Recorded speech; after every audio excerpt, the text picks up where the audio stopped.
Bonjour les amis. Aujourd'hui, je voudrais vous parler de l'astrologie du début pour les débutants, comment construire sa carte, son thème natal, sa carte astrologique. Et tout au début, pourquoi nous nous intéressons à l'astrologie? Tu sais que dans la vie, on apprend plein de choses, à lire, à conduire, à remplir des papiers, à écrire, mais on ne nous apprend pas à nous connaître nous-mêmes. Pourtant, c'est la base de tout. Et c'est l'astrologie qui entre en scène. Ta carte ciel est un peu comme une carte de ton être. Elle te montre comment tu fonctionnes, ce que tu ressens, comment tu penses, ce que tu cherches vraiment au fond de toi. Elle t'aide à voir tes talents, tes forces naturelles, les choses que tu fais presque sans y penser, mais qui sont précieuses.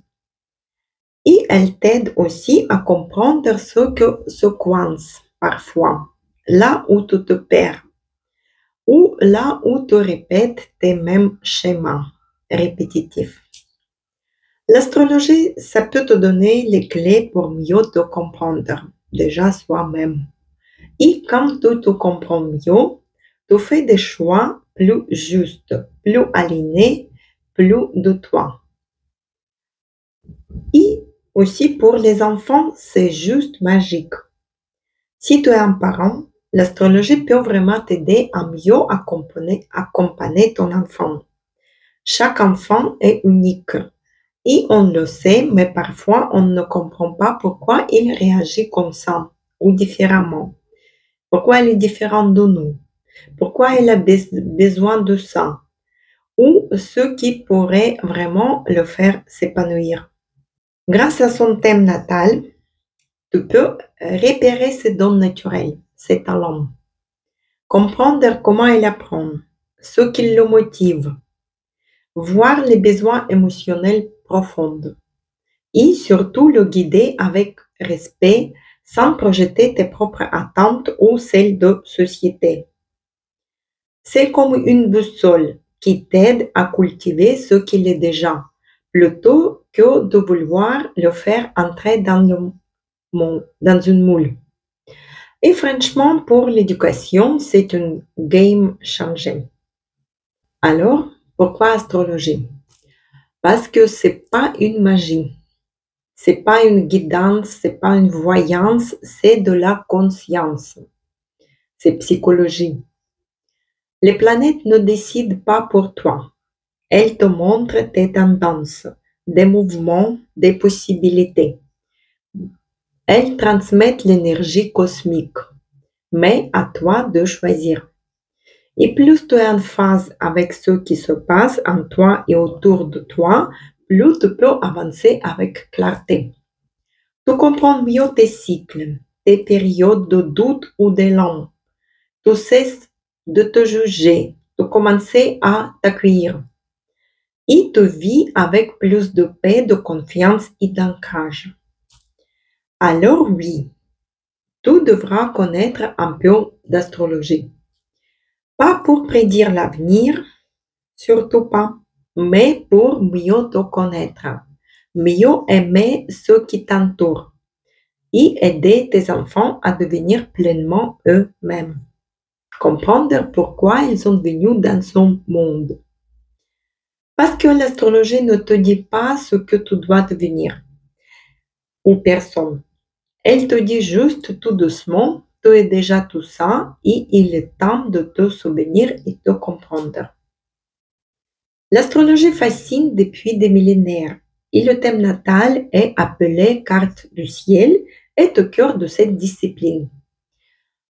Tu veux connaître comment on fait le thème natal? Tout au début, pour construire son thème natal précise, nous avons besoin de 3 éléments fondamentaux. C'est la date de naissance, indispensable pour déterminer la position des planètes dans les signes de zodiaque. L'heure exacte de naissance, cruciale pour calculer l'ascendant et les maisons astrologiques. Et lieu de naissance, c'est les coordonnées géographiques permettent de localiser ta position par rapport au ciel. Ces données sont essentielles pour obtenir une carte de ciel unique et précise. Si tu ne connaissais pas ton heure de naissance, par exemple, tu peux vérifier aussi ton acte de naissance ou demander à un des parents au moins une heure approximative.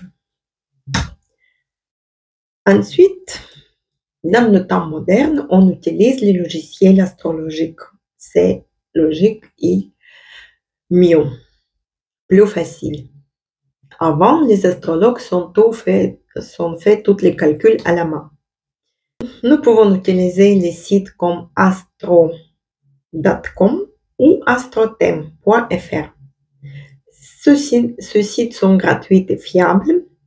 Ils offrent analyse de base, ce qu'on a besoin. Ou les applications mobiles, moi j'utilise des fois AstroChart. Donc, pour faire le thème, tout de début, on connecte sur le site, moi j'ai choisi astro.com. Nous avons la première page. Nous avons la possibilité de changer la langue. On peut mettre en français, soit travailler en anglais. De la base, c'est anglais. Puis, le site est construit tellement, c'est gratuit, mais nous devons créer un profil, un compte. C'est nécessaire pour travailler par la suite. On rentre l'adresse mail et le mot de passe. On confirme l'adresse mail et on se connecte. Puis, on va sur la page carte du ciel.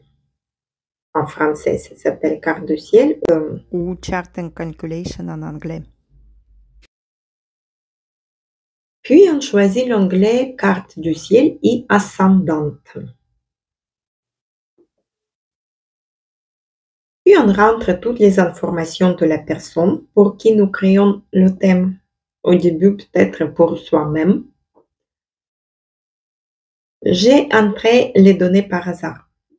J'ai pris de la tête, cette personne est inconnue, au moins pour moi. Je ne le connais pas. Peut-être il existe avec ses coordonnées. Et le logiciel calcule la position exacte des planètes, de l'ascendante et des maisons au moment de la naissance. Ce thème reste dans la base de données et on peut le retrouver plus tard aussi si on met le prénom de la personne. Ensuite, on analyse cette carte. Tout de début, il faut comprendre les éléments clés de la thème natale. C'est le soleil, c'est ton essence profonde. Le signe solaire représente ton identité, ton énergie vitale et ton cœur profond. C'est la base de ta personnalité et tes aspirations. Exemple, le soleil en lion indique une personnalité rayonnante et confiante, tournée vers l'expression personnelle. Deuxième planète plus importante de la carte, c'est la Lune. C'est tes émotions et ton monde intérieur. Le signe de la Lune montre comment tu ressentes, nourris et gères tes émotions. C'est aussi l'indicateur de ta vie intérieure et tes besoins attentifs. Par exemple, une lune en cancer reflète une grande sensibilité et un besoin d'être entouré de chaleur émotionnelle. Et troisième point très important, c'est ascendante. C'est ton apparence et ta première impression. Le signe ascendant correspond à la façon dont tu te présentes au monde. Il influence ton style, ton comportement et ton approche de nouvelles expériences. Par exemple, l'ascendant Scorpion évoque une aura mystérieuse et magnétique. Puis, nous avons les planètes personnelles, Mercure, Vénus et Mars. Ces planètes montrent tes talents, tes relations et tes motivations. Mercure, c'est ta communication et ton esprit. Vénus, c'est tes amours, ton esthétique et tes valeurs. Mars, c'est ton énergie, tes ambitions et ton manière d'agir. Les planètes lentes, Jupiter, Saturne, Uranus, Neptune, Pluton, ces planètes influencent tes expériences de vie et tes leçons spirituelles. Elles agissent sur des périodes plus longues et sur ton rôle dans les collectifs. Les maisons astrologiques, c'est le domaine de la vie. Ton thème natal est divisé en 12 maisons. Comme les signes zodiaques, il y a 12. Chacun représentant un aspect de ta vie.